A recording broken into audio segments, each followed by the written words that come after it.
All right. Well, again, a very warm welcome to everybody who's joining us for the MSBA Flex webinar. This is always an exciting event for us because we get to know you and you get to know us. And hopefully you decide to come to UT Dallas.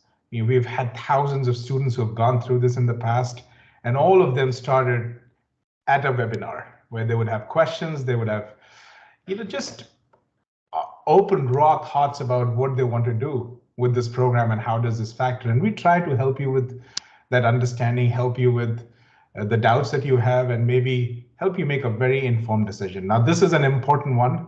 You just don't start a degree program every now and then.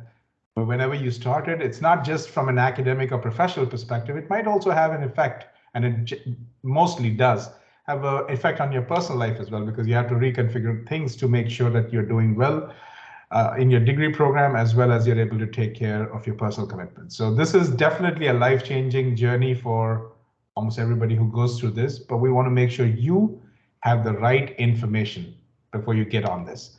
Now, needless to say, we are there throughout your journey. It starts from an info session like this, or even when you start that application. The minute you say that, yes, I'm going to apply to UTD, that support starts. And that's what we care about, because this is something big that you're doing. And the least we can do is just make sure that we're there whenever you need us, supporting you and rooting for you and making sure that you get what you need. The agenda for today's session is very simple. I'll go through a few slides, talk about a few things about the program, about business analytics at UT Dallas, and then we'll open it to questions. The best way to ask questions in this webinar would be through the chat, because that way we have that listed, documented. You don't have to wait for your turn to unmute yourself, because we don't know in what order we can go unmuting people. So the best thing is put your questions in the chat. We will go through all the questions. This is being recorded. So after the session, it will be put on our YouTube channel, but we'll also send you an email with the recording. So with that, let me answer the quintessential question. Why business analytics? Now, last I checked, UT Dallas offers 140 different degrees, and business analytics is one of them. So what is so special about business analytics? Not just at UT Dallas, but as a degree by itself, that we need to care about it. I mean, we need to even think about it. The answer is very simple. As you see or think about your life 20 years ago and today, how much more digital is your life now, or digital components in your life? Meeting with people, connecting with people at your workplace, even doing grocery shopping. Everything has changed. There's a lot of digitalization in our lives, and digitalization happens with data. So data has been around us all the time. It just grew more and more. When data grows, or when something's presence grows in our lives, the first thing that we need to do is just see how can we communicate with that. So analytics really is going to teach you how to communicate with data, how to come back with recommendations that can help you make good decisions. It's no longer about, oh, I have a hunch that this is how it should be done, or, well, this is what I feel would be good. Yes, our feelings are important, our hunches are important, but when you have a tool like data to tell you exactly how it is going to happen, why ignore it? The thing is, there are only two types of people, one that use data and one who don't. And companies have seen themselves lose tons and tons of money just because they went on the wrong feeling. Now, data does help you with your feeling. It helps fortify your feeling. So it's important to learn about what that data says. Now, having said that, the title of the slide that you see, data is everywhere, we've kind of understood that. And if you think about it, over the last 5 decades, so in the 70s, the biggest revolution was computers getting into our homes. And computers are made for computer applications. And the sole reason computer applications are built is to manage data. So we have been interacting with the data realm for a very, very long time.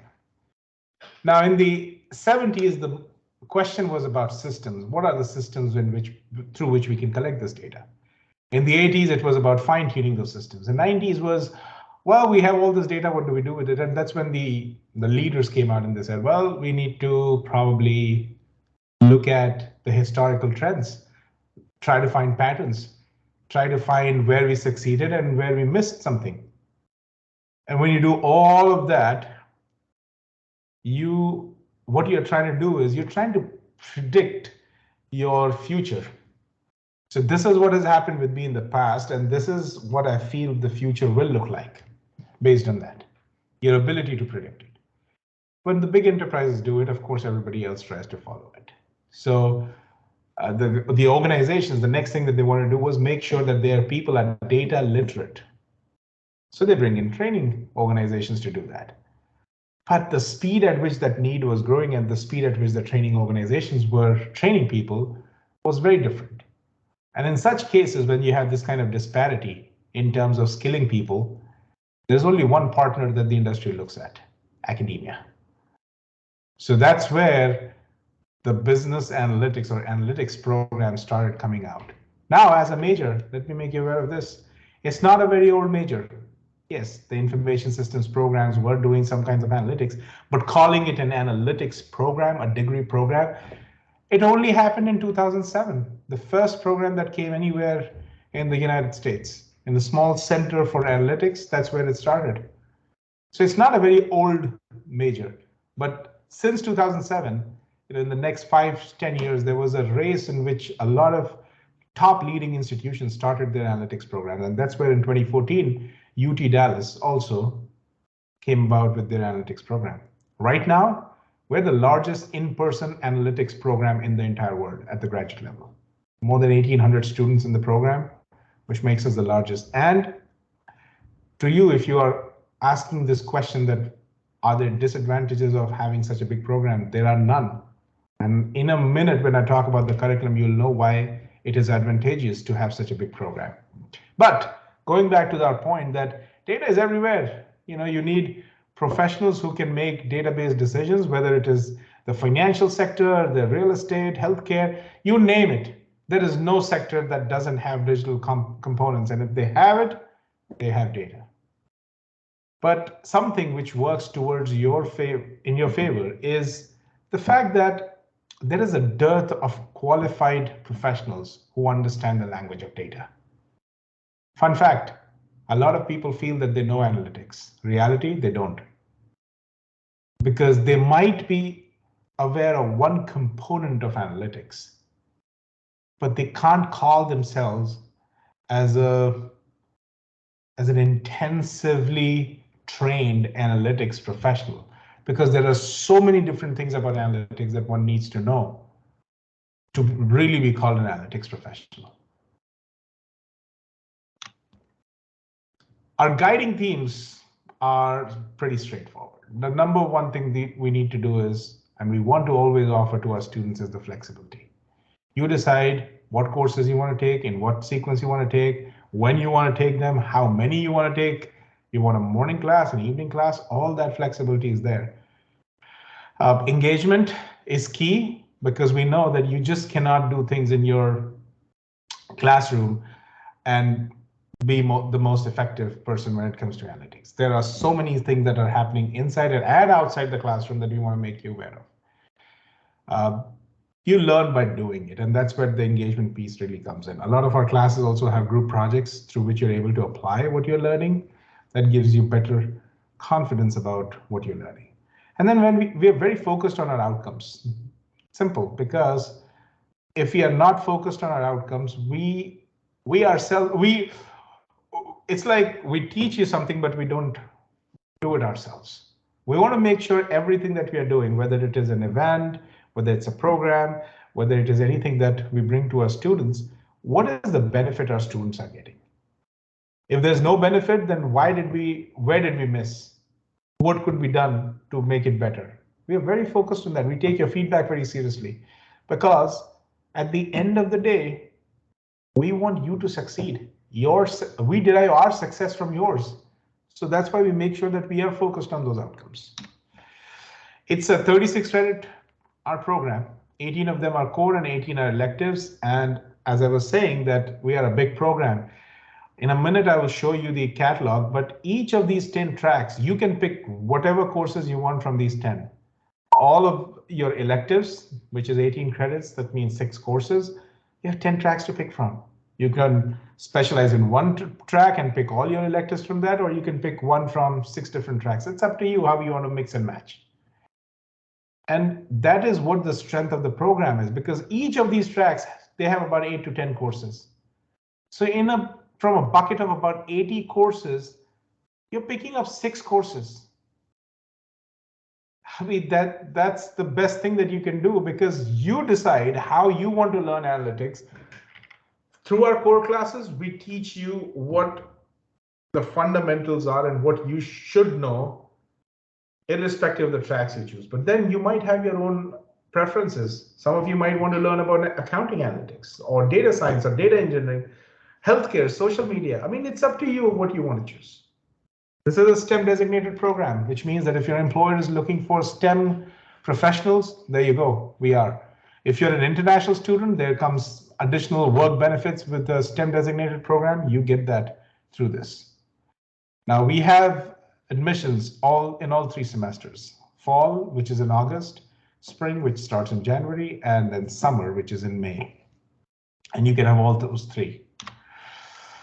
As I mentioned, we are the largest in the country. Our starting salaries, and these are people with, let's say, 0 to 2 years of experience, is about $100,000. People in this program come with about 3 to 4 years of experience. But if you don't have any experience, that's also okay. You can start with the program. With every year of experience, just add another $10,000. And that's the kind of trend we have seen. We have partnerships with dozens of companies, which means, and these companies are not just on a hi hello basis. These companies work with us intensively on projects. They come as judges, they are guest speakers. We're doing site visits. They're engaged with us because they know that by investing in our program, they're investing in the people that they're going to hire tomorrow. There's a high return on investment. And how I say that, first of all, UT Dallas by itself is ranked #1 in the state of Texas when it comes to return on investment. Business analytics within UT Dallas is ranked really on the top when it comes to return on investment. How we confidently say that? So let's say that you took an education loan and the payback period is anywhere between 7 to 20 years. Our students are generally paying it back within 3 years. We've had a large number of students who do it in maybe a year as well. And that is happening only because they're able to make that kind of money that they're able to pay back their loans very quickly. And it's not that they're hand to mouth and they're not living comfortably. They're able to support their families. They're able to live a very decent life and are able to pay back as well. More than 600 internships are pursued every year. The average pay that we see is about $30 an hour. And from what we have seen is the pay that you get as an intern as opposed to a full-timer, the ratio is 1:2. $1 as an intern and $2 as a full-timer. And this is in line with what we have seen. So $30 is technically $60,000 as an intern, which is, and our graduating class is getting between $100,000 and $120,000, which is very much in line with the pay. There are 3 formats of the business analytics program. The Flex is the state-funded program. All 10 tracks are available: data science, data engineering, accounting, social media. You saw all the tracks. That's available. 85% of the classes are face-to-face, 15% are online. It's self-paced, which means that you're not put in a group of students that take the same classes and go forward. What it means by state-funded is that with every credit that you take in that semester, the per credit hour rate goes down. We have a tuition cap at 12 credits, which means, and students can take up to 18 credits in a semester, which means credit number 13, 14, 15, 16, 17, 18 is free, tuition free for you in that semester. However, we don't recommend taking so many courses, but just in case you want to know, that's what happens there. Cohort and online are 2 other programs within the business analytics family here. They have 2 of the 10 tracks. Again, cohort is more of it from a modality perspective. It is like Flex. Most of the classes are face-to-face with a few online options. An online program is 100% online. We focus on data science and data engineering there, and it's again self-paced. Our students can finish this program if let's say if you're a working professional, you can finish it in 9 months if you really want to. International students will take about 1 year. That's the least. The max anybody gets to complete a degree is 6 years. Nobody takes 6 years, but it's 1.5 to 2 years is what we have seen as the average. If you're a working professional, I would say about 2 years. If you're doing this part-time, 2 years, maybe 2 years and another semester is what you do. Because you might start with a couple of classes, but then as you get into the routine, you end up taking more classes as you're graduating. So that happens. Scholarships are available and GRE GMAT waivers are available. Let's talk about the application requirements quickly, and then we'll touch on the waivers. So we do need a GRE or GMAT. However, we have waivers available on a case-to-case basis, which means you submit an application and then send an email to jasonGRadvising@utdallas.edu, letting them know that you'd like to you want to get a waiver. They will put you on a list to review. If everything's good, they will come back and they'll be like, sure, go ahead. This is, you got your waiver. They take about 10 business days. If not, they will tell you that you need to submit a score. We need your transcripts. Unofficial is good for us to make a decision, but once you're admitted, we will need your official transcripts. Your resume, 3 letters of recommendation, where one should be from a working professional, and then a personal objective statement, like an essay, where you talk really about why business analytics.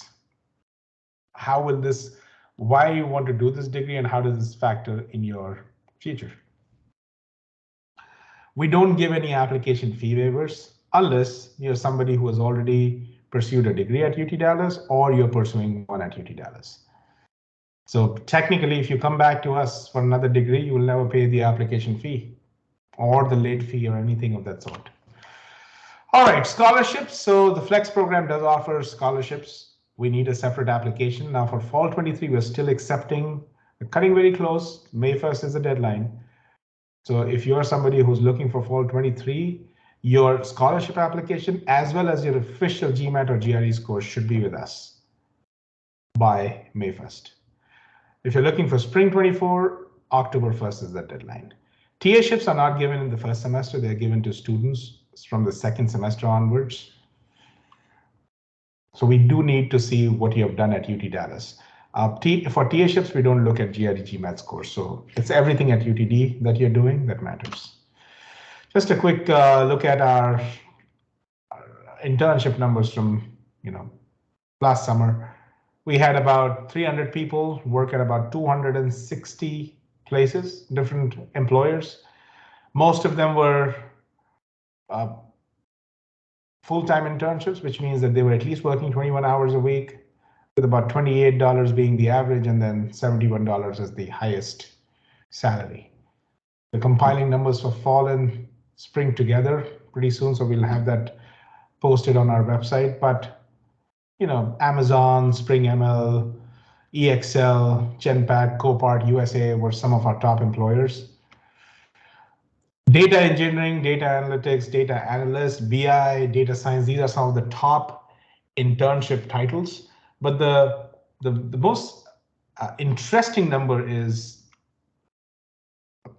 I don't have that slide, but that's definitely on our report, is about 25% of our interns work in the area of ITCS, like it's a hardcore software company, which means 75% of our jobs are happening in all other domains, which tells us that, yes, analytics definitely knows no particular domain. Any domain can have a very strong analytics practice, and you can work with them.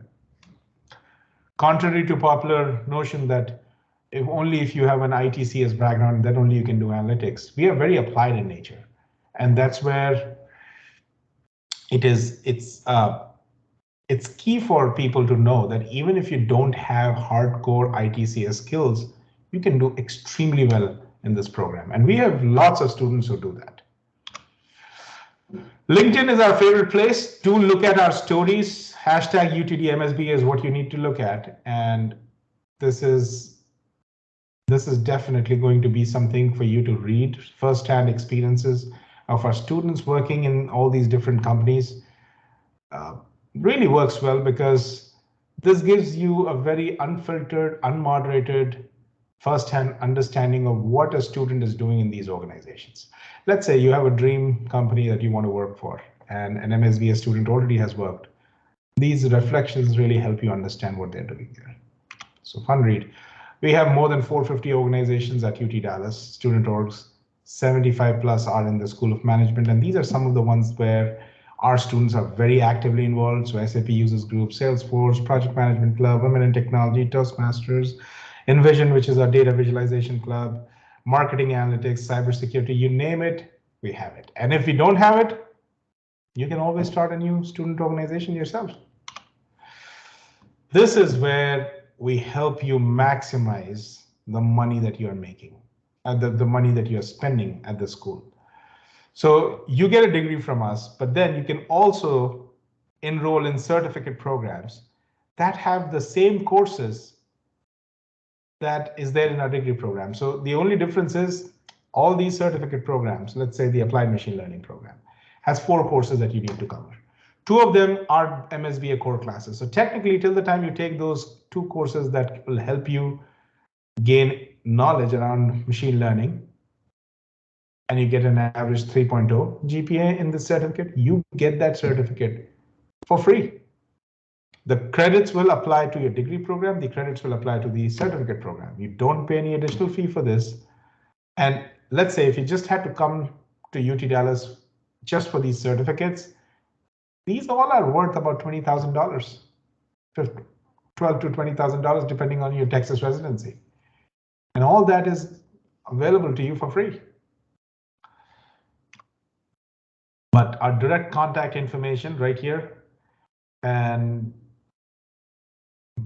before I get on onto the questions, which please put it in the chat, I'm going to just quickly pull up the catalog here, which was posted in the chat a few minutes ago, just to show you some of our courses. So these are our core classes.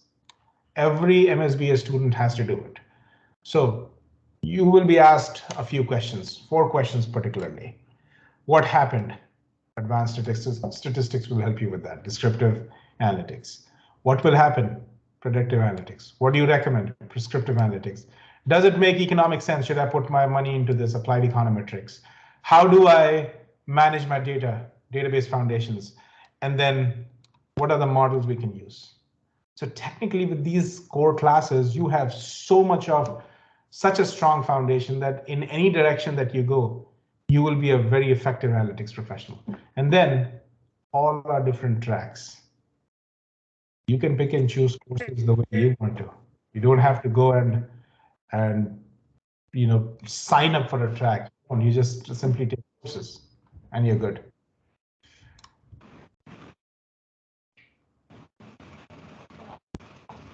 Get some feedback. Let's see.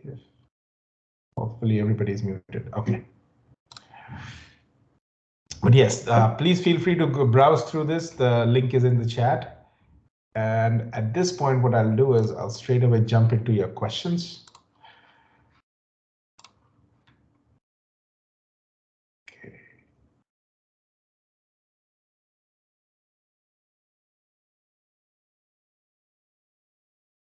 All right, the first question is from Radhika. So what kind of opportunities are there as an RA and as a TA for grad students in the first semester? Now, RA opportunities are generally for PhD students because, again, these are long-term researches that they're doing. So mostly it is PhDs. But yes, I would say 80% of our TAs are master's students. Our PhDs are also our TAs, but 80% of them are MS students. So if you are applying for something that will be a TA-ship, it will only happen after the first semester. Everybody gets to apply. Again, this is not an academic award, but it's more like, okay, we have a certain need and we need to look at the pool of candidates that we have. You need a minimum GPA of 3.4 in your first semester or whenever you're applying for a TA-ship. And then we see that for particular courses, what is our need and where do you rank in the pool? So based on that, we do that. Is an option to avail in-state tuition for non-resident international. So our Dean's Excellence Scholarship comes with that tuition waiver. So you end up paying the in-state tuition rates.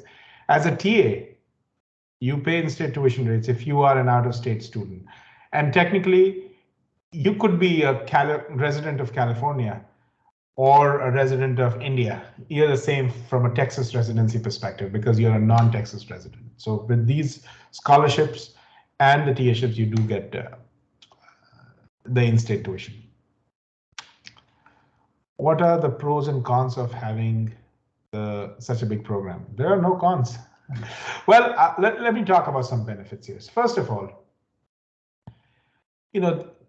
some people sometimes feel that, oh, if it's a big program, I will have challenges with jobs and all. Guess what? You will, even if you go to a small program with 20 students in it, you will have the same competition. Because for jobs, you're not competing with that group. You're competing with everybody who's there nationally. The biggest benefit of such a big program is we are able to offer so many courses because we have big programs. If we had very small enrollments, we could not offer these. And most of our counterparts who are around don't have this kind of breadth. I mean, there is no institution out there that has 80 choices for electives, 80, 85 choices. They don't. They have maybe 2 or 3, just because they operate in very small numbers. We want to give you the flexibility of picking what you want to learn. Because one part of a master's degree is, see, once you're done with your bachelor's, you have an understanding of what you want to learn. And when you have an understanding, you should have that flexibility. That's what our motto is. That's what our belief is, that we should give you the choice to pick that up. The other thing is our students are constantly working with, with like-minded people who are there in so many different organizations in their classes. So you're always in a very high-performing environment. Even if you're slacking, you will not feel like slacking because around you there is so much energy. So that's the big thing about a program like ours. The other thing that I would bring your attention again to is when I said that we have our average salaries of 100K, we are graduating some of the biggest numbers in the country from a program, and we are still keeping our averages high because of that. I mean, this semester, spring of 23, 475 students are graduating from the business analytics program. It's the highest in the university, and of any other business analytics program, it is the largest. I mean, people don't have 475 students in their programs. We are graduating that many. So it says a lot. There are lots of benefits of having big programs because that also brings the variety, the diversity that you need. Okay, we have students now. UT Dallas as a university has students from more than 100 countries. Within our program, we have students from 25 different countries. So it aids to a lot of things, being a part of such big programs. Now, don't think that all of you are sitting in one class. You're not 1,000 students sitting in one class. We don't do that. Our class sizes are about 60 students for the core classes, and then electives would be anywhere between 20 to 50 students, depending on what course you pick up. Sometimes might have a class which only has 15 students, and then there would be another course with 60. Another benefit from an employment perspective is we have heard this so many times from employers that if they have multiple positions, they don't have to go to different campuses. They can just come to us, and from us only they will get all sorts of candidates that they're looking for. So there are lots of positives of being in big programs because that gives somebody who's looking to hire you also much variety to pick up from. All right, Yasmin, I have a question about how would someone qualify for a waiver, GMAT GRE? Great question. So when we look at your waiver request, we look at, the objective is we want to look at how you've done in your courses and kind of make a determination that, okay, if this person had to go and write a GMAT or a GRE, would they get a decent score that we can accept? Now, if your transcript is riddled with maybe let's say, we are a quant-centered program. We're a very quant-focused program. We're looking at the quantitative courses, and you really struggled through those courses. That means that maybe, we need more proof that are you still the same person, or have you, moved forward and you're better now. At that point of time, we'll say, okay, write the GRE or GMAT. But you did well. You've already demonstrated that you have done well. You perform well in an academic setting. We will probably give you a waiver. A lot of times people say, well, I have good work experience. I should get a waiver. Unfortunately, and I'll put that question back to people who are trying to look for a waiver through a work experience. There's no way to benchmark or compare what work experience looks like. For example, somebody could be a database administrator for 5 years, and then there's another person who has 6 months of database experience. What should we say about these two candidates? Which one is better? A lot of times we say, well, the person with 5 years might be a better candidate, but what if this person only took care of dead bad jobs and restarted the ones that failed, and that's all they did? Whereas the one who worked on databases for 6 months did a lot of query optimization or build database-driven interfaces or portals and has a much deeper understanding of databases. So years of experience or two organizations, we cannot really compare how you've done. You might be a very good practitioner, but you just cannot fit well in an academic setting. See, this is not just about knowledge, it is also about performing in a certain type of setting. Can you write exams well? Can you do projects well? So there is no way for us to really look at how that work experience translates back to an academic setting. And that's why we look at multiple things to give us that impression that are you a person who will work well? See, when we are looking at applications, to us, the most important question is, are we setting this person up for failure? We don't want to do that. So we make very careful decisions as to who we admit for the very same reason, because this is not just a decision for you, it's also a decision for us to help you decide whether this is the right program for you or not. Kajal, the course duration is mentioned in the I-20 is 3 years, even though it's a 2 year. Can you please discuss? Okay, this is a good question. It comes to us a lot of times. People feel that, is it going to be 3 years? It's not going to be 3 years. That's a standard duration that our International Students Office puts on the I-20, irrespective of the major for master's students. You could have that I-20 and it says, well, your program will be active between these 3 years, and you have to complete it within that time. By any chance, a very small fraction of students go beyond the 3 years, they just get an extension there. But the duration there on the I-20 has no bearing on how soon you can finish your program. As I said, as an international student, all you need is 1 year to finish this program. If you want to finish it in 1 year, you can. Not recommended, that's a lot of courses, but you can do that. So how soon you finish has no bearing on what is the duration on your I-20. What's the tuition for a UTD employee? Excellent question. A lot of our colleagues take advantage of the UTD tuition. So if you're a UTD employee, you can opt for up to 6 credits in a semester, and that's $100 per credit hour. That's a perk of you working at UTD and doing a degree at UTD. For an undergraduate course, it is $50 an hour, but since ours is a graduate course, it's $100 an hour. How many credits you take, and the limit is up to 6 credits in a semester. Okay, so yeah. If the deadline for fall 22 is May 1 and you submit the application after there is a different process, should I wait? So Sylvia, depending on what you're asking about, if it's the application just for admission, we even take late applications. Okay, so after the deadline of May 1st, if you submit, there'll be a late fee of $75, but we'll still evaluate you.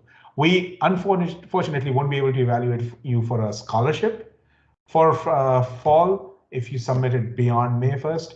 In fact, we are right now in the process of making the final decisions for what the applications are with us. So it might be a little late, but if you're looking for scholarships and you really want to go for it, I would say then possibly look for spring. Having said that, let me also help you understand this. If you don't get a scholarship or you're not able to apply for it, that's not the end of the road. A lot of very good students that we've had at UT Dallas did not come in with an incoming student scholarship, but they were able to secure something in the second semester, maybe a TA-ship. There's no scholarship in the second semester. And then every fall, continuing students can apply for a scholarship, and they were able to get continuing student scholarship. So technically, they spent 4 semesters with us. So they just didn't have the scholarship for the first time, but then they had it for the rest of the 3 semesters. In fact, I've done a financial planning webinar, which we'll put in the chat momentarily. I would want you to please go and look at that webinar, because that covers all the different scenarios from a funding perspective that a student can experience, and then what are some of the ways through which you can fund it. But going back, if it is just your admission application and you don't care about the late fee, $75, go ahead, do that. We take applications all the way until a week before the start of classes. Now, if you're a domestic student, well, it doesn't really hurt you much because all you need is an admit and you can start. But if you're an international student who's waiting all the way until that week before start of classes, that's not the best thing to do, because you need to prepare for your visa and all that kind of stuff. And that takes 3 to 4 months easily. So, what's the application deadline for fall 24? Is it rolling or in rounds? Well, we always give it, we have different, I would not say there are rounds, because every time you apply, officially it is 4 to 6 weeks, but our team is great, admissions team for the school. We revert within 2 to 3 weeks once we have all the application, the documents from you. The deadlines are same. You know, your for fall, it's always May 1st, the regular application deadline, and for spring it is October 1st, and for summer it is March 1st. These 3 are the deadlines. Before that, whenever you apply, there will be no fee, late fee, but after that, there will be a late fee of $75. The application fee for the Flex program is $50. And if you did your undergrad degree outside of the United States, there will be an evaluation fee of $50 on top of it. Don't do any VES evaluations. If you have not done it and you're applying to UT Dallas, just save your money. Don't do it. Our team will do it for you. Okay, Naveen, where can I find the exact tuition fees for the entire course along with living expenses for the loan process the bank is asking for? So Naveen, we have our tuition estimates, and I'm gonna get that link put here. But more than that, if you can send me an email, what I'll do is I'm gonna send you it's an unofficial calculator. What it does is it kind of gives you a very good estimate of what your tuition will look like, your total expenses will look like. To be honest, the link that I've just posted in the chat can help you with the tuition numbers, and you can actually create one illustration for yourself, download it. So that will give you the idea about tuition. But on top of it, your health insurance is about $1,400. Your living expenses, that's a lifestyle thing. But I would say if you estimate it to be about 800 to 1,000, have a higher number. Let's say $1,000 per month. That should pretty much cover. But again, it's a lifestyle thing. If you have more needs, more beyond that, it will change. But mostly what we see is our students are able to comfortably live with $1,000. And that covers their rent, their utilities, some of the spending money that they need, etc. I have 2 questions. Is predictive analytics also available in Python? Are we only eligible to apply for scholarships after getting an admit? So predictive analytics, they teach it with SAS. We don't have a Python version. There are discussions about expanding it beyond SAS, but right now what we have is with SAS.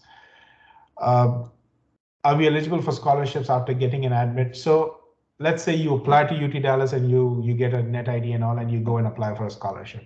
The committee is not going to make any decision on your profile until we see that you're admitted to the Flex program. When is the MSBA course start for fall 23? August 21st is the date. August 21st, 2023. When will handshake be ready for? After course enrollment, it's not stated as MSBA on the I-20. Well, OPME, we changed the CIP code a few months ago. It is now the business analytics CIP code. If you got the other one, which was management and quantitative methods, which used to be our previous CIP code, you can reach out to ISSO and get a new I-20 printed, and they will have the new CIP code there. Simran, how much time will it take to the official GRE scores? Now, once you report it from ETS, it says within 2 days that it has been sent. It is not sent immediately. It takes about a couple of weeks. And then when it reaches UT Dallas, I would say our processes take 2 or 3 days to just process it. So think about 3 weeks since you reported it. I missed out one question before. When will handshake be ready? So once you enroll, there's a process that runs that activates your account for handshake. So don't go ahead and start requesting activation. It will be done through a batch process that runs automatically. Okay. I would like if there is spring intake available. Yes, there is. So we do have a January intake. The application is open right now. The deadline is October 1st to submit it, but have it submitted as soon as you can. If you're looking for a scholarship, please have it sent as early as you can. The scholarship application for spring opens somewhere in August, end of August. So just make sure that the most important piece would be your official GRE or GMAT scores. Have them sent out to UT Dallas so that you are at least done with that piece. And whenever the scholarship application opens, just make sure that you submit that as well. The scholarship decisions are provided separately from admission decision. Can you please go over how to make a final decision in the case, given finances play a big role? So, Sachin, my recommendation always is think from a point of view that, can I do this program if there is no financial support available? Or I don't get a job on campus, or I don't have an internship? Because if you're factoring in things like scholarship, jobs, internships, there is no guarantee that they're there. Most of our students get it. That's another thing. But as a planner, you have to always plan for the worst case scenario. And when you have your worst case scenario, then you look at, okay, what is my expenses and what are the guaranteed ways through which I can pay for it? What are the guaranteed ways? Your savings. Sponsors, you could have your relatives, parents, siblings, anybody who's sponsoring you. Those are guaranteed places. An education loan is a guaranteed method. So think about expenses, the guaranteed method, and then let's say a scholarship rolls in. If a scholarship happens, well, that takes away some pressure. You get an on-campus job, takes away a little more pressure. You get an internship, that takes away. But you have to be ready with your finances as if there is no other support and you have to pay it by yourself. I think when you plan that ways, you have a better understanding of your situation, your standing, and that takes care of all your finances in a better way. When we have seen our students not do this very well, what happens is they go by the best case scenario. The best case scenario is we will have a scholarship, we'll have an on-campus job, we'll have an internship, we'll have everything. And then they come and they plan for a very small amount. And what happens is not the worst case scenario, but I would say something between the best and the worst rolls out for them. And they're not prepared how to tackle that because it was bad planning. I strongly recommend that you do watch the financial planning webinar. Link is there in the chat, because that webinar will help you understand what are the different expenses that you will incur as a student. Deepti, what is the work experience on an average for the students of joining? Well, about 3 to 4 years is what we have seen, but we have a good 15 to 20% of our students who come with no experience as well. And then we have students who have more than 5 years of experience. I would say if it's like a bell curve, the two extremes are about 30-35% of our students, and the rest of them, the 3 to 4 years, fall in the middle. Are there any prerequisites for coming that for some? So this is Yasmin's question. Are there any prerequisites for someone that is coming from a major outside of business? And if so, they can take these prereqs while taking their core courses. So we have some program prereqs. The two of them are, number one, if you have not done a calculus course before, we have that requirement and it will be listed on your admission letter. The second one is the professional development course. Now, if you have 2 years of work experience in the US, you can waive that off. However, I would strongly say that go through that class. It's a 1 credit class. It gives you a very different perspective of how you can shine out as an MSBA student or as a business student for that matter. But there are no other prereqs that you have to take before. There'll be prereqs for courses, but those courses count towards the program, so you would take them. But just from a preparation perspective, what I would say is you will be dabbling with, languages like R, Python, some kind of database or some data visualization piece. Just do some introductory courses, and lots of them. Don't spend any money. There's lots of good YouTube tutorials on that. Pick up a basic course for R, something for Python. You should have some understanding of what the syntax looks like. How does that run? Just get yourself acquainted with it. Now, one good thing that we're going to do is in the month of June and July, we're going to have our, not June, but mostly July, we'll have our boot camps, which are focused on the areas that our students need support with. So we kind of kickstart you into the program through those boot camps. Do attend them. That will have a mix of live sessions and some curated courses from all over the internet that our students, our leadership council is putting together. And that really helps you in understanding what is needed for this program. It just helps you in preparing well. Okay. So this is Swaminathan. We should proceed with course selection. I just got my I-20. So when? Okay. So you can start off with picking up your courses. In fact, there was a webinar that we did for fall and summer students, the new ones. We'll have that put in the link in the chat as well. That talks about, in fact, there are two webinars. One is from advising and one is from the MSBA program, where we talk about the different things that you'll be doing in the first semester. But you can go ahead and start with your course selection right away. Abhishek, what all documents are required before applying for the Flex program? So Abhishek, we need your transcripts. We need your GRE GMAT scores. If you want a waiver, you can send in an application to advising. We need your letters of recommendation. We need your resume. What else we need? Statement of purpose. All of this we need for you to apply. And when you start the application for the MSBA Flex program, you will see that it's like it's a workflow where it tells you exactly what is needed. So you can start an application. You don't have to finish it in one sitting. You can save it, come back to it again. But those will be the documents required. And once you submit your application, let's say something is missing. We have a to-do list that gets activated right after you submit your application that tells you what you have submitted, what you're missing, and that helps you guide as to what is needed. But pretty much what I just talked about are some of the key things we need from you. Asant, can you please let me know how long it takes for the for an application at graduate committee review to get an admission decision? So if you're at graduate committee review, I would say not more than 10 business days. Within that time, you should hear back from us. Deepthi, when are students eligible for OPT CPT? Well, if you're a domestic student, after about 12 credits, we do allow you to do your internship. But if you're OPT CPT is for international students. So CPT is your internship that you do before you graduate from the program. You can do it for 364 days before you graduate, and you need to complete 2 long semesters before you can start the CPT. OPT is after your graduation.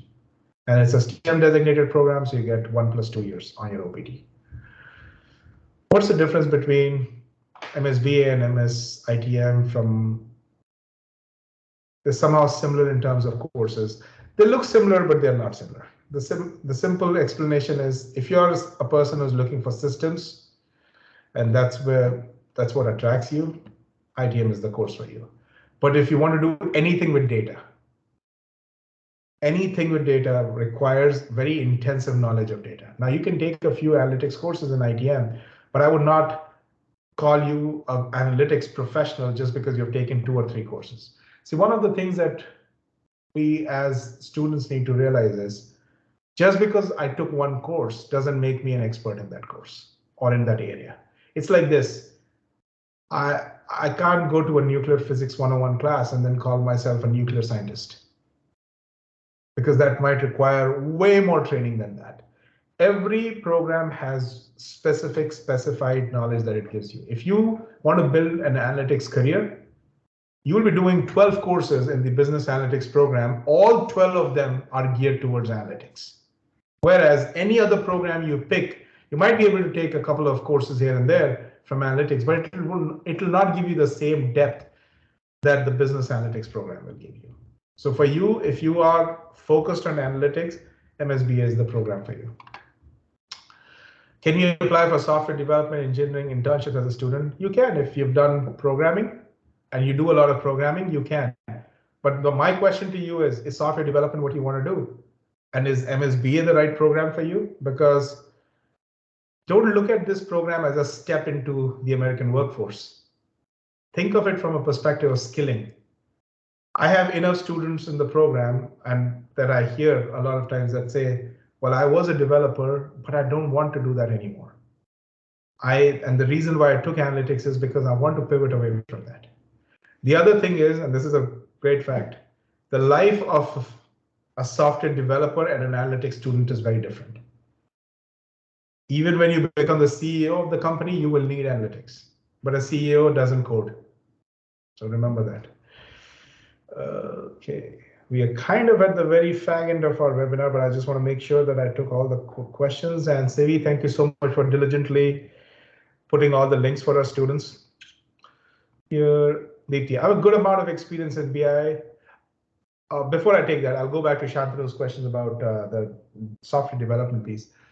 You know, not just our students, I'm just thinking about software development as a whole. 20 years ago, what software development used to be and now what it is very different. Actually, you will be doing software development, but you're also doing other functions as well. So for example, you might be writing code, and then at the same time, you are somebody who's responsible for the data layer as well. So the application layer is your responsibility, and to some extent, even the data layer is your responsibility. And then you might have a role where you are also working with the operations team to gather insights about how that particular software or feature or whatever it is that you built, what kind of responses are you getting from your customers? So you're kind of doing a product manager role as well. And hey, are you developing that software? Yes, you are to some extent. And who understands the data piece? Well, you understand the data piece. So you can do that, absolutely. From a immigration standpoint for international students, and even for our domestic students, when we approve the internships that they do, we ask you a question: how is the job that you're doing is related to your coursework? Till the time you're able to help us understand that, we are good with it. But Shantanu, your question kind of made me think about how a lot of times we look at these careers and roles and we just look at one side of it. Remember, what you're learning in analytics is, now, am I going to teach you everything that analytics has out there? Not really, because it's too huge to fit into 36 credits. I mean, to be honest, if this was a 360 credit program as well, we cannot teach you all analytics. But we at least get you to a point where you are very, very aware of what analytics can do and what direction you want to take. And if you use your analytics know-how as the primary skill, I touched on this a little bit, that there are very few people who know real analytics. With this program, you will be one of them who knows real analytics. It doesn't surprise me when an employer calls and says, well, we just had this intern with us, and this person is starting an analytics practice for us. An intern starting an analytics practice, when was the last time you heard that an intern started a practice? But you know why that intern is able to start that practice is because the skills that that intern has, our student, is so cutting edge that nobody in that organization has that kind of skills. Our people have often said how our students work at the same level of sometimes some of the PhDs that they have. So I think that just talks about the kind of stuff you will learn and the way it will augment your career as a whole. All right, Deepti, coming back to your question, I have good amount of experience in BI and MicroStrategy, Tableau, but no experience in Python. It will, yes. We will start, again, it's a graduate program, so we will not be hand-holding you through every piece of the beginning or the basics. But yes, they will start from a fundamental level. The speed will be fast, but that's where our boot camps come into picture, additional resources. We give students access to data camp and all. So if they want to learn on their own, they can do that. But you will be given resources that can help you do that. Now, remember, if you want 100 out of the program, we need 100 from you. So that will be there, but you will never feel short of resources to learn that. And that's where, coming back to the point where big programs help because you can reach out to so many people who are doing this. In fact, we have student organizations that help you with these kind of things from the very basics. Okay. We are a minute away from our end time, so I want to be very respectful of your time, but we have a few questions that I will take here. So Sarah, can international students apply for internships while studying? Oh, absolutely.